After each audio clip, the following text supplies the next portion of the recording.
Hello everyone, welcome to concept clarity and tricks. आज हम discuss करने वाले हैं स्पेक्युलेटिव डिमांड ऑफ मनी पर। इससे पहले हमने डिस्कशन किया transactional demand of money, precautionary demand of money. आज हम डिस्कशन करेंगे स्पेक्युलेटिव डिमांड ऑफ मनी पर। अगर हम इन तीनों को कंबाइन करें तो हमारे पास आता है टोटल डिमांड ऑफ मनी। तो हम आज जानने की कोशिश करेंगे कि स्पेक्युलेटिव डिमांड ऑफ मनी क्या है और इसका क्या इंपॉर्टेंस है, उसको हम जानेंगे और समझेंगे। तो ध्यान से देखना है, ध्यान से समझना है, बहुत इंपॉर्टेंट वीडियो है। चलिए शुरू करते हैं। Speculative demand of money, speculation, इसका मतलब क्या होता है? इसका मतलब है फ्यूचर प्रेडिक्शन करना। फ्यूचर प्रेडिक्शन मतलब फ्यूचर प्रेडिक्शन मतलब ये कि मेरे लिए क्या चीज़ सही है या क्या चीज़ गलत है, मेरे लिए क्या ये बेनिफिशियरी है या नहीं है। जैसे इसको और सिंपल लैंग्वेज में समझने की कोशिश करें तो बोलते हैं सट्टाबाजी। सट्टाबाजी मतलब जैसे आप कोई भी काम कर रहे हो, कोई भी, जैसे आप तैयारी करने के लिए बैठे, हो सकता है इसी सेम टाइम पर आप जॉब भी कर सकते थे। आपने प्रेडिक्शन किया कि अगर मैं अच्छे से तैयारी करूं तो इन फ्यूचर मेरे पास एक गवर्नमेंट जॉब होगी, मेरे पास अच्छी स्टेबिलिटी होगी। उसके बेसिस पर मैं प्रेडिक्ट कर पा रहा हूँ कि अगर मैंने अच्छे से तैयारी की और मेरे पास एक अच्छी जॉब होगी तो आगे चल के मेरी जो लाइफ होगी वो बहुत अच्छी जाएगी। बस 1 साल की बात है, 2 साल की बात है, थोड़े से टाइम की बात है। उसके बाद में मेरे लिए कितना बेनिफिट होगा इस तैयारी का, वो चीज़ आपने प्रेडिक्ट की। उसी तरीके से हमारे पास में स्पेक्युलेशन का मतलब है आप प्रेडिक्ट करो इकोनॉमी के टर्म में कि मेरे पास कुछ पैसे हैं, इस पैसे को मुझे किस तरीके से यूज करना चाहिए जिसके वजह से मेरे को इन फ्यूचर ये बेनिफिट दे। जैसे इसको एक छोटे से एग्जांपल से समझने की कोशिश करते हैं।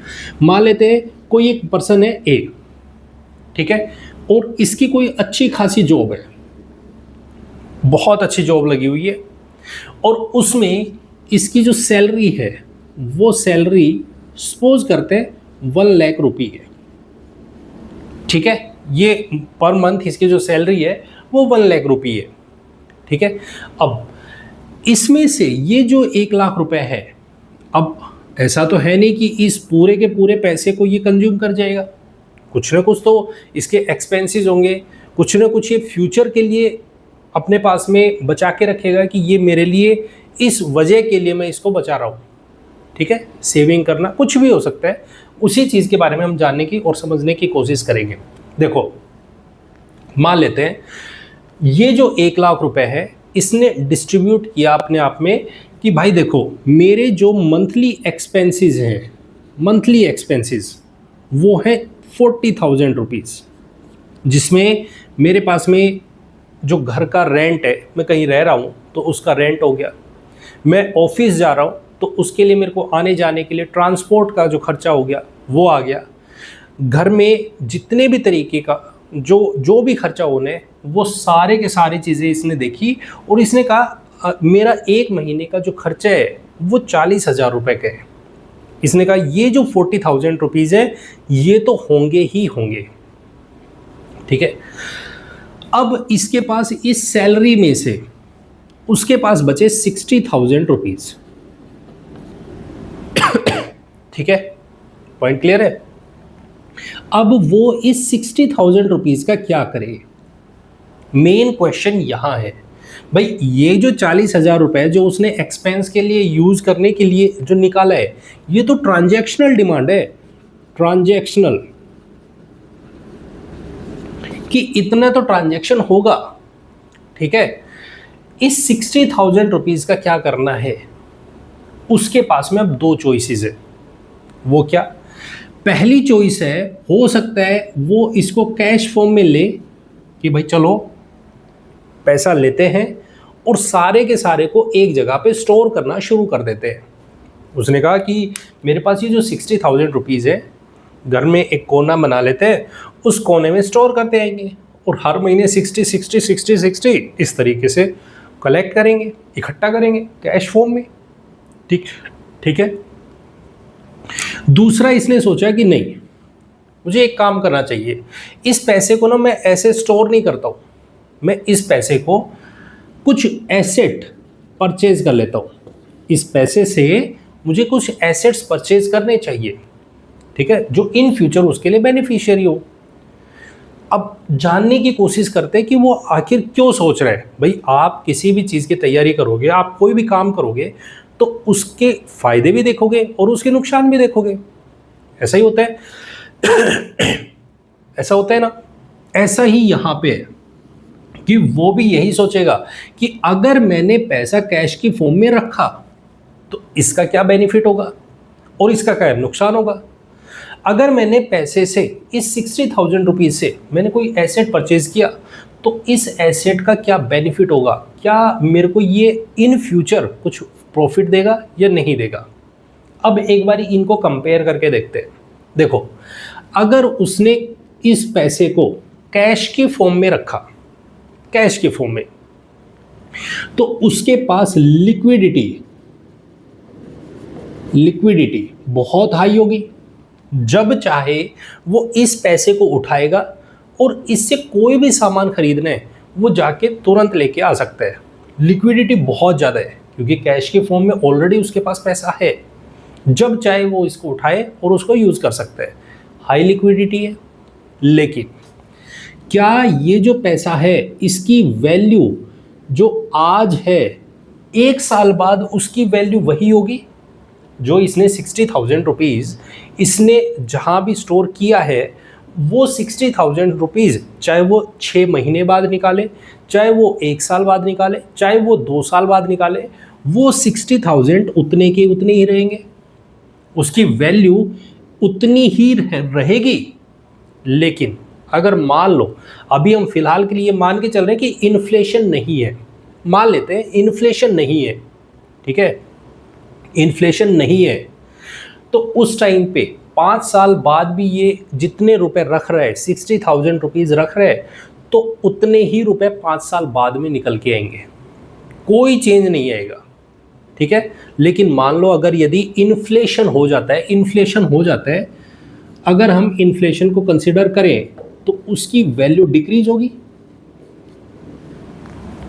जो सामान आज वो 60,000 में खरीद सकता है वो इन फ्यूचर हो सकता है 70,000, वही सेम सामान 70,000 का हो जाएगा, तो उसकी वैल्यू तो डिक्रीज हो गई ना।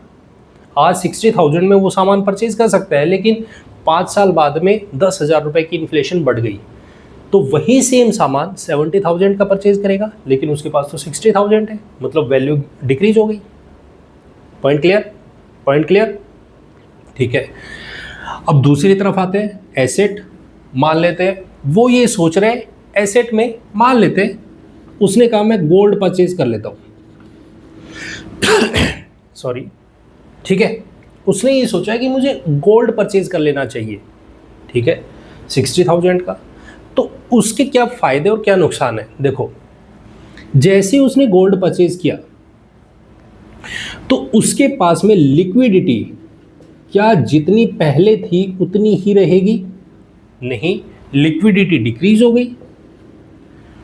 अब उतना, जैसे कैश को तो उसने जैसे ही निकाला हाथ में से और वो लेके गया, लिक्विडिटी उसके पास बहुत ज़्यादा है, जब चाहे वो कोई भी चीज़ परचेज कर सकता है तुरंत जाके।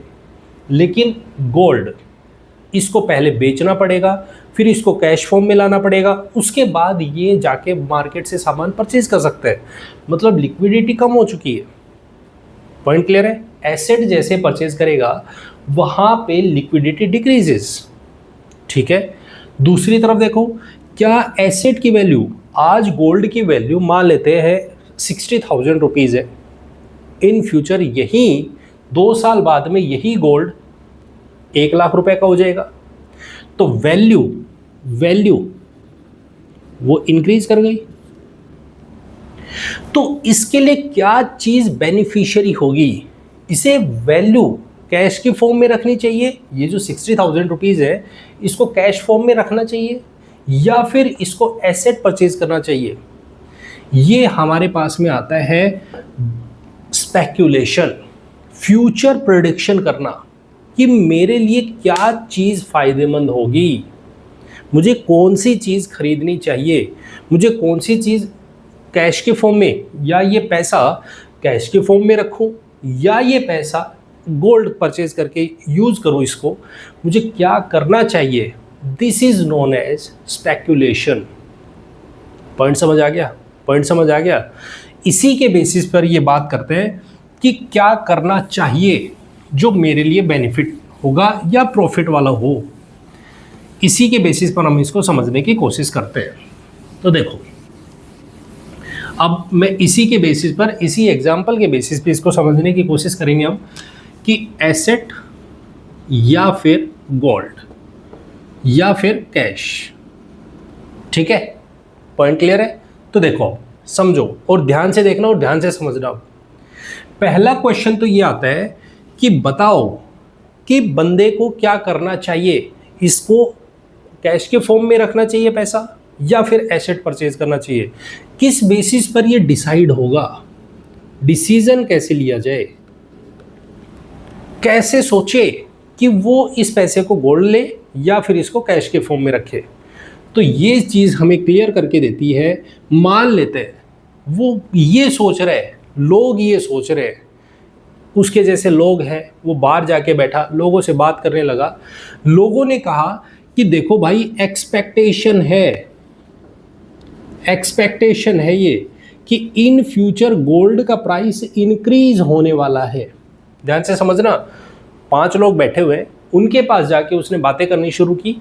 वहाँ पे इसको पता चला कि इन फ्यूचर आने वाले टाइम में गोल्ड का प्राइस इंक्रीज करने वाला है, तो इसको गोल्ड परचेज कर लेना चाहिए।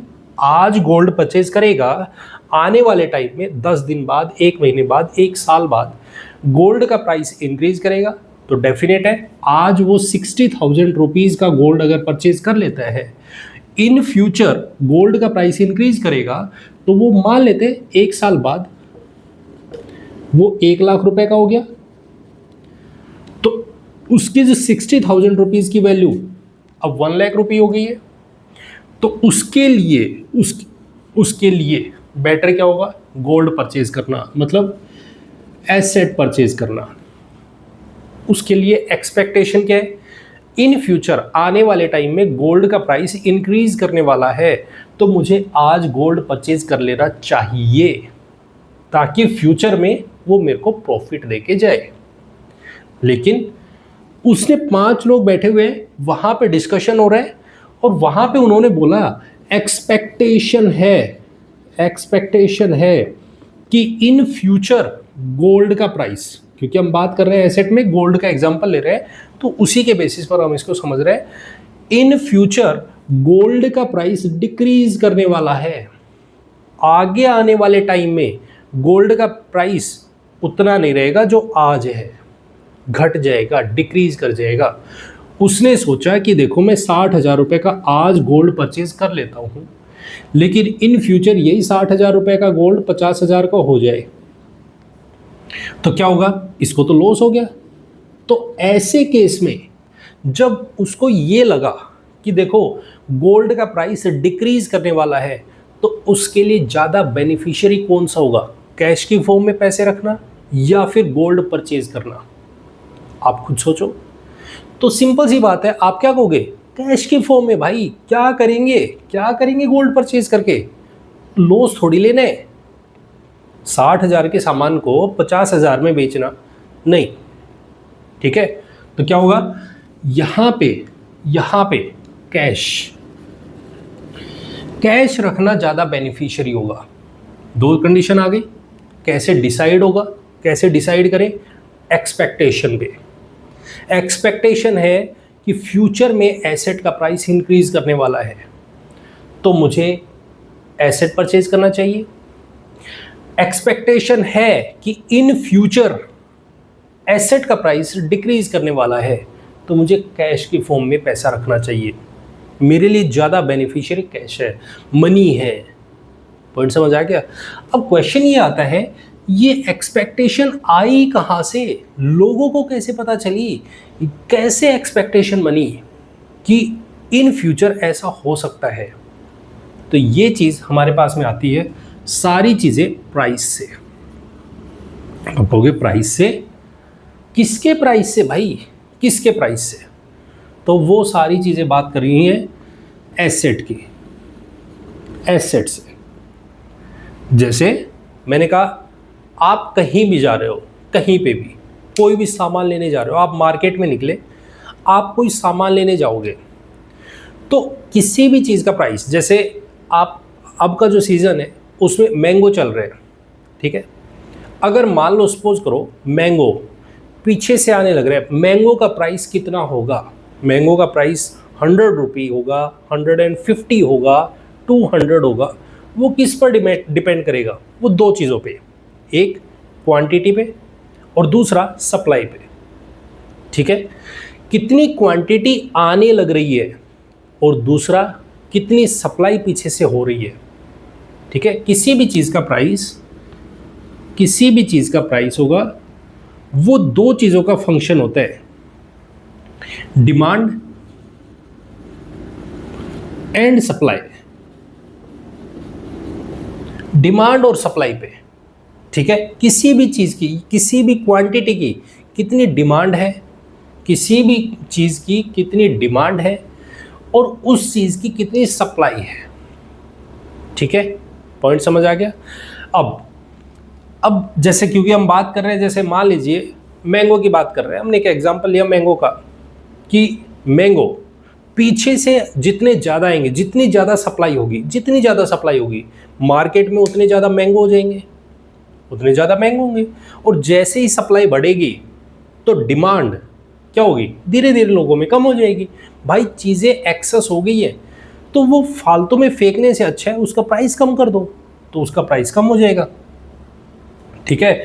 तो डिमांड कितनी हो रही है, मान लो किसी चीज़ की सप्लाई रोक दी जाए, ठीक है, पीछे से सप्लाई आ ही नहीं रही, तो अब क्या होगा? लोग डिमांड करेंगे, वैल्यू धीरे धीरे बढ़ती चली जाएगी। भाई सप्लाई हो ही नहीं रही है, पीछे से सामान ही नहीं आ रहा है, हमारे पास में चीज़ें थी वो धीरे धीरे कम होती जा रही है, लोग डिमांड करते जा रहे हैं, लेकिन वो क्या होगा? प्राइस धीरे धीरे बढ़ता चला जाएगा। उसी सिमिलर तरीके से हम बात करते हैं यहाँ पे, ये जो एक्सपेक्टेशन लोगों की है, वो एक्सपेक्टेशन कहाँ से आई कि इस चीज़ का प्राइस क्या होगा, बढ़ेगा, इन फ्यूचर बढ़ेगा या इन फ्यूचर घटेगा?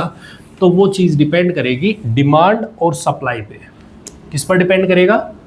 डिमांड और सप्लाई पे। इन दो चीज़ों का फंक्शन है, प्राइस है वो इन दो चीज़ों का फंक्शन है, डिमांड का और सप्लाई का। अब क्योंकि हम एक एग्जांपल ले रहे हैं गोल्ड का, तो हमने बोला कि ये जो गोल्ड है, मान लेते हैं गोल्ड है, अब इसकी जो सप्लाई वो तो लिमिटेड है, इसको हमने मान लिया कि जो गोल्ड की जो सप्लाई हो रही है वो लिमिटेड है, ठीक है, क्योंकि लिमिटेड रिसोर्स है। डिमांड वो तो दिन दिन बढ़ती जा रही है, लोग हर कोई चाहता है कि भाई मेरे पास भी गोल्ड हो, मेरे पास गोल्ड हो, मेरे पास गोल्ड हो। तो हमारे पास में डिमांड ये वेरी कर रही है, वेरिएबल है, चेंज हो रही है, टाइम के साथ में चेंज हो रही है। तो इसके ऊपर डिपेंड करेगी सारी चीज़ें। और वो कैसे डिपेंड करेंगे? वो सारी चीज़ें डिपेंड करेंगी पैसे के साथ। लोगों के हाथ में पैसा कितना है, लोगों के हाथ में पैसा कम है या लोगों के हाथ में पैसा ज़्यादा है। आप किसी भी चीज़ की डिमांड करोगे, कब करोगे? जब आपकी पॉकेट खाली है तब, या आपकी पॉकेट में पैसे हैं तब। आपकी पॉकेट में पैसे होंगे तो आप चीज़ों की डिमांड करोगे, आपको ज़्यादा से ज़्यादा चीज़ें चाहिए, लेकिन आपकी पॉकेट खाली है तो आप क्या करोगे? कोशिश करोगे कि भाई थोड़े में गुजारा हो जाए, वो अच्छा है, क्योंकि आपके पास पैसे तो है ही नहीं। तो आप क्या परचेज करोगे और कैसे करोगे? पैसा ही नहीं है तब, ठीक है। तो हमारे पास में यहाँ बात आती है, डिमांड तब करोगे जब आपके पास पैसा होगा, ठीक है। पॉइंट समझ आ गई? अगर किसी भी चीज़ की डिमांड, समझना अब बहुत इंपॉर्टेंट पॉइंट है, क्योंकि इसी से हमारे पास स्पेक्युलेटिव डिमांड आपको समझ आ जाएगा पूरा पॉइंट, कि आपको कैश फॉर्म में पैसे रखने चाहिए या फिर आपको उसका एसेट परचेज करना चाहिए। ठीक है क्या, और उसे समझते हैं। अगर किसी भी चीज की डिमांड ज्यादा है, हाई हो जाए, डिमांड बढ़ गई, तो डिमांड बढ़ते ही उस चीज का प्राइस ऑटोमेटिकली इंक्रीज कर जाएगा। Point clear. लेकिन अगर किसी चीज की डिमांड अगर कम हो गई तो डेफिनेट है उसका प्राइस है वो कम हो जाएगा। ठीक है, पॉइंट क्लियर। और ये सारा खेल किस पर चलेगा? ये सारा खेल चलेगा लोगों के हाथ में पैसा कितना है, मनी सप्लाई पे डिपेंड करेगा। मनी सप्लाई, लोगों के हाथ में पैसा कितना है। ठीक है, अगर पैसा सस्ता या पैसा महंगा, वो सारी चीजें खेल खेलेंगी कि उस एसेट का, ये जो गोल्ड है, इस गोल्ड की डिमांड बढ़ रही है या इस गोल्ड की डिमांड घट रही है। वो सारी चीजें किस पर डिपेंड करेंगे? आके पैसे के ऊपर। ठीक है, कैसे? देखो समझो और ध्यान से सुनना अब इस बात को। अगर दो केसेस हम लेते हैं और वो क्या है, बैंक के ऊपर चलते हैं थोड़ा सा। अगर ये जो भी खेल खेला जाएगा वो खेला जाएगा इंटरेस्ट रेट के ऊपर। इंटरेस्ट रेट, देखो इंटरेस्ट रेट क्या है? इंटरेस्ट रेट है पैसे को महंगा करना, पैसे को सस्ता करना। ठीक है, जैसे मान लेते हैं, मैं आपके सामने एक छोटा सा एग्जांपल लेता हूं। पहले इस चीज को समझने की कोशिश करते हैं। इंटरेस्ट रेट जो कि मनी को चीप करेंगे या फिर मनी को कॉस्टली बनाएंगे, वो चीज हमारे पास में डिसाइड करता है, डिटरमिनिंग फैक्टर है वो इंटरेस्ट रेट है। पैसा सस्ता है या फिर पैसा महंगा है, वो चीज डिपेंड करेगी इंटरेस्ट रेट के ऊपर। ठीक है, अब कैसे डिपेंड करेगी? देखो, जैसे मान लीजिए, सपोज करते हैं, एक छोटा सा एग्जांपल लेते हैं। मैंने आपसे 100 रुपये, मैंने कहा कि भाई मुझे आपसे 100 रुपये बोरो करने हैं। मैंने कहा मेरे को 100 रुपये दे दो, आपने कहा दे देंगे। लेकिन ध्यान रहे, जब आप रिटर्न दोगे एक हफ्ते बाद, एक महीने बाद या एक साल बाद में, आप मेरे को 10% का इंटरेस्ट रेट दोगे। 10% इंटरेस्ट रेट के ऊपर आप मेरे को ये पैसा रिटर्न दोगे। ठीक है, दूसरा केस है कि आप मेरे को, मान लेते हैं ये कंडीशन रखी एने का कि देखो मैं आपको 100 रुपये दे दूंगा, लेकिन उस पर 10% इंटरेस्ट रेट आपको देना पड़ेगा। मैंने कहा ठीक है, कोई बात नहीं, मतलब मेरे को इसको रिटर्न कितने देने? 110 रुपये। ठीक है, जब भी मैं इसको रिटर्न करूंगा तो मुझे 110 रुपये देने पड़ेंगे। ठीक है, लेकिन दूसरा है बी। मैंने इससे कहा कि भाई मेरे को ना पैसे की ज़रूरत है और मुझे 100 रुपये दे दो। इसने कहा दे देंगे, कोई दिक्कत नहीं है, लेकिन मैं 5% इंटरेस्ट रेट चार्ज करूंगा। मैंने कहा हाँ ठीक है, 5% इंटरेस्ट रेट चार्ज कर लो, तो इसको मुझे रिटर्न कितना देना पड़ेगा? 105 रुपये। जब मैं इसको रिटर्न करूंगा तो मुझे 105 रुपये देने पड़ेंगे और इसको 110 रुपये। मेरे लिए ज़्यादा बेनिफिट कौन होगा? बेनिफिट कौन किस में होगा? 110 रुपये देने में या 105 रुपये देने में? तो मेरे लिए ये वाला ज़्यादा बेनिफिशियरी है। ठीक है, मतलब हम समझ क्या रहे हैं यहाँ से? हम समझने की कोशिश कर रहे हैं, अगर इंटरेस्ट रेट ज़्यादा है, अगर इंटरेस्ट रेट ज़्यादा है तो लोग जो बोरोइंग करेंगे वो लेस करेंगे या हाई करेंगे? डेफिनेटली लो करेंगे, लेस होगी। लोग कम उधार लेने की कोशिश करेंगे, बैंक से लोन लेने की कोशिश करेंगे, वो कम करेंगे। क्यों? क्योंकि इंटरेस्ट रेट है वो बहुत ज़्यादा है। और जब बोरोइंग कम करेंगे तो लोगों के हाथ में जो पैसा होगा, मनी इन हैंड, वो कम होगा। भाई लोग बोरो ही नहीं कर रहे तो लोगों के पास में पैसा काहेगा? नहीं है। और जब पैसा नहीं होगा तो वो डिमांड नहीं करेंगे, डिमांड कम हो जाएगी। और डिमांड कम होगी तो डेफिनेट है किसी भी चीज का प्राइस डिक्रीज करेगा। सॉरी, ठीक है, इंटरेस्ट रेट बढ़ेगा, बोरोइंग कम होगी। बोरोइंग कम होगी तो लोगों के हाथ में पैसा कम होगा, पैसा कम होगा तो डिमांड घटेगी, और डिमांड घटेगी तो प्राइसेस, किसी भी चीज़ के प्राइसेस गिर जाएंगे।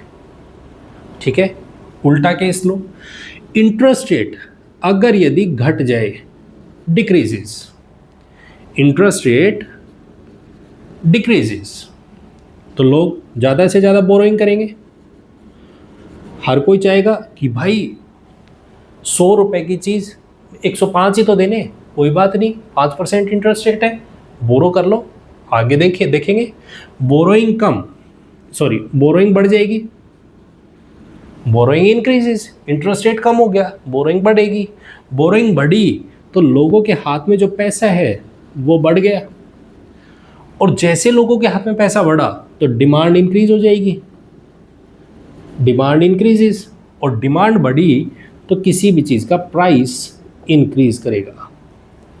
पॉइंट समझ आ गया? इंटरेस्ट रेट का खेल देखो आप, इंटरेस्ट रेट के बेसिस पर ही हमें प्रेडिक्शन करनी है। इस कॉन्सेप्ट को दिमाग में बिठा लो, क्योंकि ये बहुत ज़्यादा इंपॉर्टेंट है। इसी के बेसिस पर अब हम इस चीज़ को समझेंगे कि स्पेक्यूलेशन में कौन सी चीज़ बेनिफिशियरी होगी, हाथ में कैश में पैसा रखना या फिर एसेट परचेज करना। ठीक है, पॉइंट क्लियर? कैसे, अब उस चीज़ को समझते हैं। ये पॉइंट समझ आ गया आपको? तो देखो अब हम समझते हैं इसको इंटरेस्ट रेट के बेसिस पर। ठीक है, देखिए अब ध्यान से सुनना और समझना, क्योंकि ये जो पॉइंट होगा वो बहुत इंपॉर्टेंट होगा। कैसे? देखो, इंटरेस्ट रेट अब दो चीज़ों पर डिटरमिनिंग होगा। एक ये इंटरेस्ट रेट लो है, ध्यान से सुनना, ये जो बंदा ए है आज खड़ा हुआ है प्रेजेंट में, ठीक है, और क्योंकि इसको स्पेक्यूलेशन करनी है, वो स्पेक्यूलेशन करनी है फ्यूचर की, कि भाई मेरे लिए फ्यूचर में क्या होगा, क्योंकि speculative demand of money, speculation क्या है? Future expectation. ठीक है, सट्टाबाजी, फ्यूचर में क्या होगा।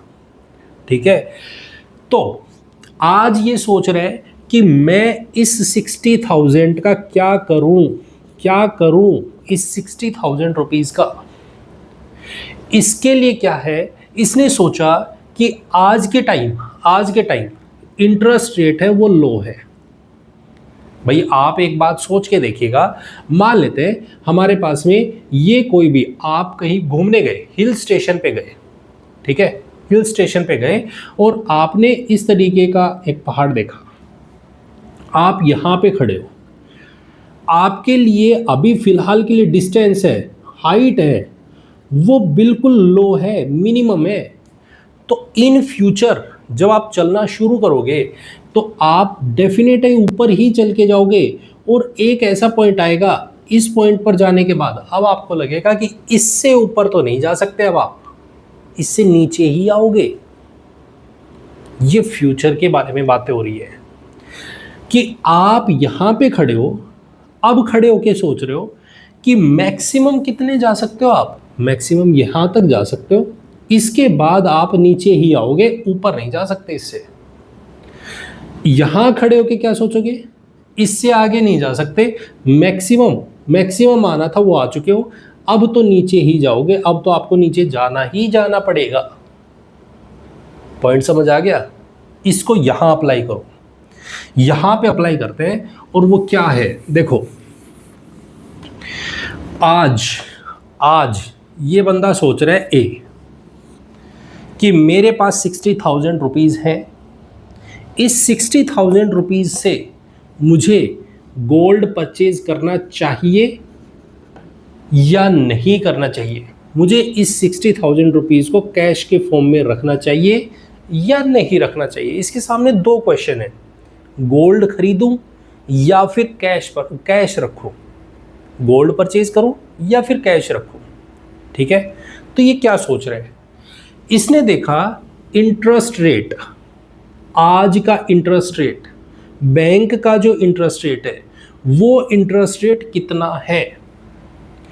अगर यदि वो इंटरेस्ट रेट लो है तो इससे नीचे तो नहीं जा सकते, लो से नीचे तो नहीं जा सकते आप, अब आपको बढ़ाना पड़ेगा, इंटरेस्ट रेट बढ़ाना पड़ेगा।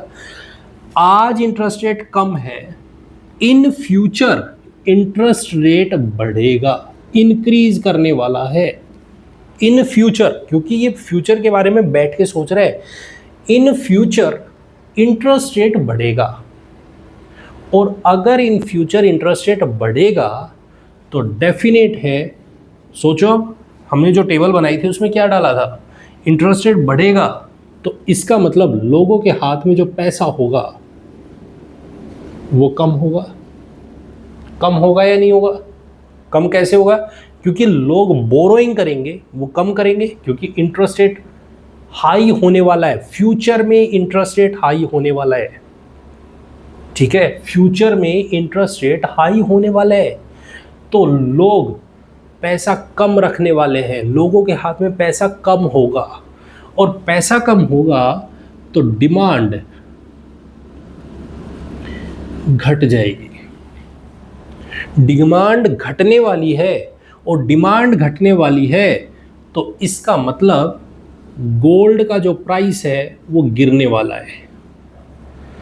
ये फ्यूचर के बारे में सोच रहा है इंटरेस्ट रेट के को देख के, इंटरेस्ट रेट, आज के इंटरेस्ट रेट को देख के, और फिर उसने आइडिया लगाया कि इन फ्यूचर इंटरेस्ट रेट बढ़ेगा तो लोगों के हाथ में पैसा होगा वो कम होगा, और पैसा कम होगा तो डिमांड कम हो जाएगी, और डिमांड कम होगी तो गोल्ड का प्राइस क्या होगा? घट जाएगा। पैसा महंगा, इसका मतलब क्या हुआ? पैसा महंगा, गोल्ड सस्ता। समझ आ गया? पॉइंट समझ आ गया? तो उसके लिए अच्छा क्या है, क्या होगा इस कंडीशन में? इस कंडीशन में अच्छा क्या होगा? उसके लिए होगा मनी एज कैश। वो अपने पास पैसा रखे, वो इस पैसे को यूज ना करे। आज जितना निकाला जा सकता है गोल्ड निकाल दो भाई, इसके बाद में तो गोल्ड का प्राइस गिरने वाला है। किससे डिसाइड कर रहा है? इंटरेस्ट रेट के बेस पे। पॉइंट क्लियर हो गया? मान लो, सपोज करते हैं, दूसरा केस लो, अगर वो सोच रहे कि इंटरेस्ट रेट हाई है, हाई इंटरेस्ट रेट है, लो तो हो गया, अगर इंटरेस्ट रेट हाई है, आज इंटरेस्ट रेट टुडे, आज इंटरेस्ट रेट है वो हाई है, तो फ्यूचर में क्या होगा? फ्यूचर की प्रेडिक्शन क्या करेगा? वो फ्यूचर के बारे में सोचेगा कि इंटरेस्ट रेट इन फ्यूचर इससे ज़्यादा तो नहीं जा सकता, इंटरेस्ट रेट डाउन ही आएगा, इंटरेस्ट रेट गिरेगा, और अगर इंटरेस्ट रेट डिक्रीज होगा तो क्या होगा? लोग बोरोइंग ज़्यादा करेंगे, और लोग बोरोइंग करेंगे तो लोगों के हाथ में पैसा ज़्यादा होगा, लोगों के हाथ में पैसा बढ़ेगा, और लोगों के हाथ में पैसा बढ़ेगा तो उससे क्या होगा? लोग सामान परचेज करना शुरू करेंगे, मतलब डिमांड इंक्रीज करेंगे, डिमांड बढ़ेगी। डिमांड बढ़ेगी तो डेफिनेट है गोल्ड का प्राइस इंक्रीज करेगा, और गोल्ड का प्राइस इंक्रीज करेगा तो आज वो 60,000 रुपीज़ लगा देगा, तो क्या परचेज कर ले? गोल्ड परचेज कर लो। उसके लिए क्या बेटर होगा? गोल्ड परचेज करना। पॉइंट समझ आ गया? पॉइंट समझ आ गया? इसको बोलते हैं हम स्पेक्यूलेटिव डिमांड ऑफ मनी। किसके बेस पे चल रहा है? इंटरेस्ट रेट के बेस पे। इंटरेस्ट रेट ज़्यादा या इंटरेस्ट रेट कम? पॉइंट समझ आ गया? पॉइंट क्लियर है एकदम? तो स्पेक्यूलेटिव डिमांड ऑफ मनी हमें फ्यूचर के बारे में बता रही है कि फ्यूचर में क्या होने वाला है, उसका रिलेशन हमारे पास बताता है demand of money, speculative demand of money. अगर मैं बात करूं तो डायरेक्टली प्रोपोर्शनल है या फिर इनवर्सली प्रोपोर्शनल है इंटरेस्ट रेट का। अगर मैं आर से इंटरेस्ट रेट को इंडिकेट करूं तो वो डायरेक्टली हुआ या इनवर्स हुआ? तो आप देखिए, इंटरेस्ट रेट बढ़ेगा तो कैश के फॉर्म में जो पैसा रखना है वो नहीं रखोगे। यहां से आप देखिए, इंटरेस्ट रेट आज क्या है? ज़्यादा है, तो हमारे पास में गोल्ड परचेज करेंगे। मतलब हम अगर सिंपल सी भाषा में लिखने की कोशिश करें कि मनी अगर चीप है, चीप पैसा सस्ता है, पैसा अगर सस्ता है आज के टाइम में, तो हमारे पास में एसेट परचेज करना ज़्यादा बेटर होगा, ठीक है। लेकिन अगर यदि मनी कॉस्टली तो गोल्ड क्या हो गया हमारे पास में, इजी हो गया। अगर देखो जैसे पैसा सस्ता हुआ, पैसा अगर यदि सस्ता होगा तो गोल्ड महंगा हो जाएगा इन फ्यूचर आने वाले टाइम में। अगर यदि पैसा कॉस्टली हो गया तो फिर हमारे पास में उल्टा केस हो जाएगा, ठीक है। पॉइंट समझ आ गया। तो गोल्ड सस्ता, तो इस तरीके से आप इसको रिलेट करोगे। तो ये है हमारे पास में total demand of money, that is speculative demand of money. तो स्पेक्युलेटिव डिमांड ऑफ मनी तो हमारे पास में क्या आएगा, अगर हम यहाँ से रिलेशन बना रहे हैं तो हमारे पास आता है that is total demand of money that is equals to transactional demand of money plus speculative demand of money. इन दोनों से हमारे पास आती है total demand of money. Point समझ आ गया। डिमांड ऑफ मनी क्या है, पूरा कॉन्सेप्ट आपके सामने है। Clear, point clear. तो आई होप आपको स्पेक्युलेटिव डिमांड ऑफ मनी क्या है और किस तरीके से फंक्शन करता है उसका आपको पूरी तरीके से क्लियर हो गया होगा। आई होप आपको वीडियो अच्छी लगी तो इसे लाइक, कमेंट एंड शेयर जरूर करें। चैनल को सब्सक्राइब नहीं किया है तो प्लीज़ चैनल को सब्सक्राइब जरूर करें। मिलते हैं नेक्स्ट वीडियो में। Thank you very much and have a nice day. Bye, take care.